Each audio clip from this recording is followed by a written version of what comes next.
Hello, it's Natalie Zangon with our part three of what does love mean to you.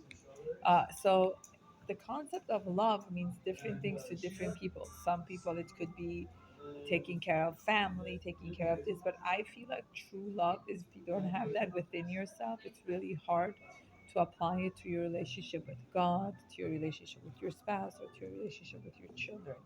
You have to first feel it. Uh, you have to understand it and pay attention to it. So having empathy for another person. So I said my first concept of it would be to have empathy for another person. But first you have to have learn how to do that empathy for yourself. So if you don't have any empathy and compassion for yourself, it would be very hard for you to offer it to someone else. So, in order for us to create a true healthy love, we need to create a space of empathy for ourselves, to feel our feelings, to pay attention to it, to respect it, to care about it. Number two is having patience. When you care about someone and love someone, you have patience with them. You don't rush them, you don't push them, you have patience with them. And also yourself, you need to have patience for yourself. Number three, love is the energy that you have from within you. You should never think that love is something that happens to you. Love is something that's within you. It's that energy that you could create love. When you do act of kindness, you're creating love. When you smile at someone, you're creating love. When you journal about a feeling that bothered you, you're creating love. When you cry about something that made you sad, you're creating love. Why? Because you're creating space and energy and emotion it's emotion is an energy. So when you love someone, you give them the time to release it. So that's part of understanding that love is an energy that you have to give time to and allow it to be expressed. uh, Number four, love is within you. Dig it out. So this I was thinking of a candle. Many times people have the string of the candle, but for some reason it was cut off. So they think that everyone else has this capability of sharing love except them, until you come to a point in your life like right now and you're like, wait a minute, that string is inside of me. All I need is to bring the string out.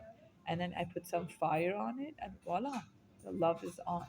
So you have to dig in and find your own string. Instead of like putting light on everyone else's string, find your own string and give that love to yourself, so it will bring it back into the world, so you don't become in a passive situation. You become the driver of your life. If you take good care of love and pay attention to it and do it the right way, no one can take it away from you. So when love is done in a healthy way and you take care of it, meaning you always polish it, you make it stay good, you pay attention to it. And love is not the same as like self-care. Love is just being. When you love someone, you're in their company. When they need to slow down the walk, you slow down. When they need to go faster, you go faster. When they need to rest a little bit, you let them rest. So it's about getting that reconnection with that inner side of yourself, that inner child, that inner peace. That I'm here, now it's all about you. And a lot of times people usually going through this after 40, because in their 20s and in their 30s and maybe even mid 40s or close to 50s, now their responsibility are less. The kids are older. They come, they're like, where am I? Who am I? What am I? So that part of like taking care of yourself and loving yourself is all about that I'm valuable and I'm important for being me, because God gave me a life and God gave me that light within me. So that itself makes me lovable, not because you approve of me. And also, if you had parents and mothers that were very conditional, do this and then I'm going to love you. Take that there and then I'm going to love you. Eat your food and then I'm going to love you. Be nice to your sister and then I'm going to love you. So that teaches you that love is conditional. Now we're trying to break that. No, love is not conditional. Everybody is lovable for being themselves. Um, so number six, my parents are the one that show true love by bringing me into this world. So one of the credit we could give is that one of the main again, that goes back to what their intention was, but a godly gesture for wherever they were holding, that was a loving gesture. Children are made from a loving interaction between man and woman and God. So that it's at the beginning of how I was created was through a loving gesture. The intention is a different department, but to know that I was created from a loving gesture of being becoming a child. Um, Number seven, good parents teach and show you and teach you true love is from inside and not outside. So good parents role model that for you. That they say you're loving and the lovingness is within you. They don't make you think that you have to go get it from here or good grades or being successful. They teach you that you're good, you love. I always tell my kids, I love each of you in your own ways because they always say you love us differently. I say absolutely, because my mama Nestor used to always tell me, just like my five fingers are not the same, my love for each of you is different too. It was like a nice answer. She said, each of you I love in your own way. So that's what. Mine used to say, I love both my eyes. I love you guys the same. No, but she said, I love each of you in your different ways, and I need all of you because it's not the same. It's not the same. The truth is, it's not the same, and that's okay. Number eight, love that is healthy is not conditional. It is unconditional. So meaning it's not attached to something. You can't lose it. You can't ruin it because a healthy love is unconditional. Number nine, love is not just towards people, it's an experience we have and we can create it. So this is also a good lesson for us to know that love is an experience. So if I'm feeling sad, if I'm feeling low, part of what I do is act of kindness. I make a phone call, I ask a friend how they're doing.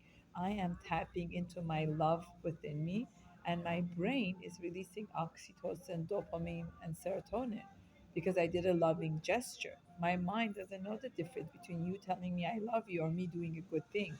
My brain feels safe and good when there is love chemicals being released in my brain. So when we're feeling low or upset, you should validate and have respect for that. But your next step should be, what can I do right now to bring more love into the world? And number 10, I said love is oneness. And that oneness starts from my inner self and my logical self, my critical self, my self that puts me down, to bringing it all into a oneness and knowing that I'm not scattered, I'm not separated. I am enough. I am lovable. I am important. Despite of the messages I got, despite the things that I went through, my collectiveness of my essence of who I am is lovable, and that's why God created me. It's very hard to get there, especially if you didn't have it growing up and there were so many conditions.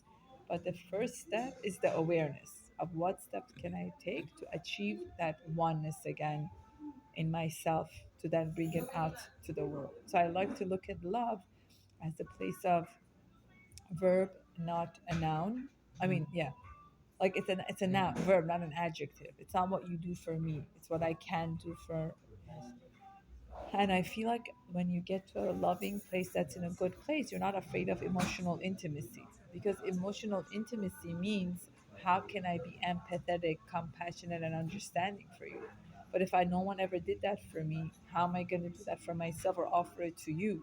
So when you come in a good place of loving love for love and not for anything else and accepting it, then it's not as scary anymore. Because you know your feelings are real, my feelings are real, our feelings can be different. But when you have one concept of oneness, that with our differences we can still have the oneness. Our mission is the oneness, not the separation. So I can hold space for you having certain thoughts of me, and you can hold space for me having certain thoughts of you. Or we can have a respectful relationship. That's like a much higher level of love, is when you're able. But again, when you did not have a mother, because people think that when I look back, my mom was perfect. When people talk like that, that itself is a problem. If you cannot point out anything about your mother that bothered you, you're lying to yourself. But you keep saying mother. What about father? The maternal, the one that was with you the most, has the biggest effect. The paternal is also important. That's also significant. The father usually gives you the security, the confidence, the strength of the outside world. The mother is mostly about the emotional, unless it's a single parent home. But usually the father builds the daughter for the outside. They're confident and the kind of guys they attract. And what their capabilities on the outside. The mother affects the emotional component of what you feel about yourself, because she's the one that usually feeds the baby, takes care of the baby.